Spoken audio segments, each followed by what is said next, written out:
Hello friends, कैसे हैं आप लोग। मैं भुवन रागी आपका स्वागत करता हूं फिर एक बार मेरे YouTube channel the law talks में। फ्रेंड्स, आज हम डिस्कस करने वाले हैं फॉर्म MGT 15 के बारे में। क्यों, कब और कैसे हम MGT 15 को फाइल कर सकते हैं, तो आज हम इस वीडियो में जान पाएंगे। तो दोस्तों, इस वीडियो को एंड तक ज़रूर देखिएगा और अगर आपने अभी तक मेरे चैनल को सब्सक्राइब नहीं किया है तो प्लीज़ अभी कर लीजिएगा। चलिए फ्रेंड्स, सबसे पहले जान लेते हैं कि किस सेक्शन के अंदर इस फॉर्म को फाइल करने की रिक्वायरमेंट रहती है। कंपनीज एक्ट का सेक्शन 121 कहता है कि किसी भी लिस्टेड पब्लिक कंपनी के अंदर अगर एनुअल जनरल मीटिंग होती है, मतलब AGM होती है, तो उसके 30 दिनों के अंदर आपको ये रिपोर्ट ROC को सबमिट करनी रहती है फ्रेंड्स। और रिपोर्ट कैसे सबमिट करनी है, उसके लिए एक फॉर्म है MGT 15।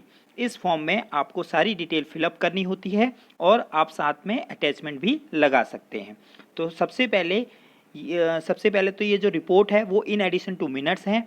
और रिपोर्ट को साइन कौन करेगा, इसमें इस रिपोर्ट के अंदर आप चेयरमैन के साइन या फिर आपको 2 डायरेक्टर जिसमें से एक MD हो और कंपनी सेक्रेटरी के साइन लगवा सकते हैं।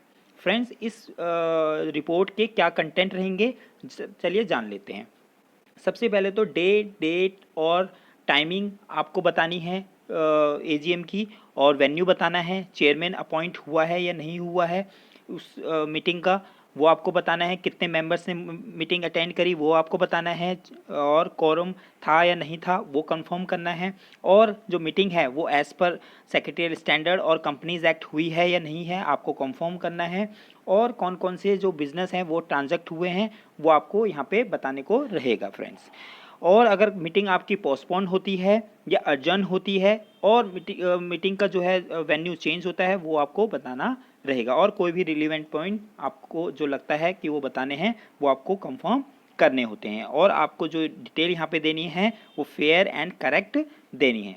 चलिए दोस्तों, एक बार हम इसका फॉर्म देख लेते हैं, उसके बाद इसके सेक्शन में जो इस सेक्शन के अंदर जो पेनल्टी है उसके बारे में हम चर्चा कर लेते हैं। तो फ्रेंड्स, ये है फॉर्म MGT 15, बड़ा छोटा सा ही फॉर्म है। तो सबसे पहले आपको करना क्या है, इस फॉर्म में आप अपना कंपनी का सिन नंबर डालेंगे, प्रीफिल करेंगे तो सारी डिटेल यहाँ पे आ जाएगी। उसके बाद जो आपको डिटेल्स डालनी है वो ऑलरेडी हम डिस्कस कर चुके हैं।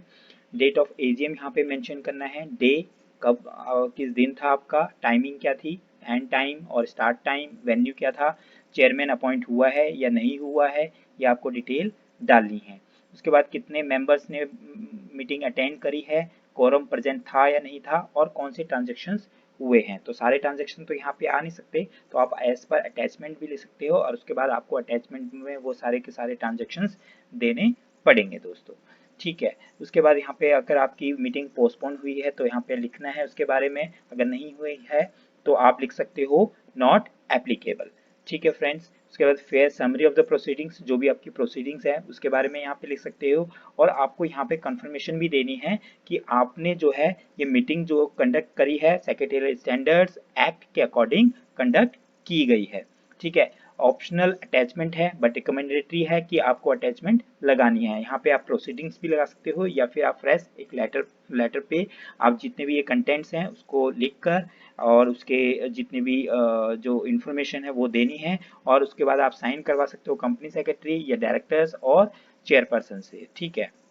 उसके बाद इस फॉर्म को साइन कर सकता है चेयरमैन, या फिर आप कंपनी सेक्रेटरी से भी साइन करवा सकते हैं, और डायरेक्टर से भी साइन करवा सकते हैं, मैनेजर से भी आप ये फॉर्म साइन करवा सकते हैं फ्रेंड्स। ठीक है।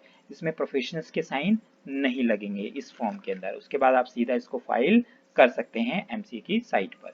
चलिए फ्रेंड्स, अब बात कर लेते हैं पेनल्टीज के बारे में। अगर कोई भी लिस्टेड कंपनी ये फॉर्म फाइल नहीं कर पाती, मतलब MGT 15 ये वाला फाइल नहीं हो पाता है, तो उस केस में उस लिस्टेड कंपनी को 1 लाख रुपए तक की पेनल्टी लग सकती है फ्रेंड्स। अगर कंटिन्यू डिफॉल्ट है, मतलब कंटिन्यूसली फेलियर चल रहा है, तो 500 रुपये पर डे की पेनल्टी लगेगी, और मैक्सिमम कितना लग सकता है, 5 लाख रुपए तक की पेनल्टी लग सकती है। उसके अलावा जो ऑफिसर इन डिफॉल्ट होगा, मतलब बेसिकली कंपनी सेक्रेटरी की मैं बात कर रहा हूँ, या फिर और भी जो ऑफिसर इन डिफॉल्ट है, तो 25,000 रुपये तक की पेनल्टी लग सकती है। और कंटिन्यूइंग अगर फेलियर है तो 500 रुपये पर डे की पेनल्टी लगेगी, मैक्सिमम 1 लाख रुपए तक की पेनल्टी। तो आपको ये फॉर्म का ध्यान रखना है अगर आपकी एजीएम हो चुकी है और आपकी लिस्टेड कंपनी है। तो चलिए दोस्तों, आज की वीडियो में इतना ही। अगर आपका कोई डाउट या कोई सजेशन हो तो मुझे कमेंट कर सकते हैं या फिर मुझे मेल भी कर सकते हो आप। आई होप आपने मेरे चैनल को सब्सक्राइब कर लिया होगा और हम आगे भी इसी तरह से मिलते रहेंगे। तब तक के लिए आप स्वस्थ रहे, सुरक्षित रहे, कीप लर्निंग। जय हिंद, बाय बाय।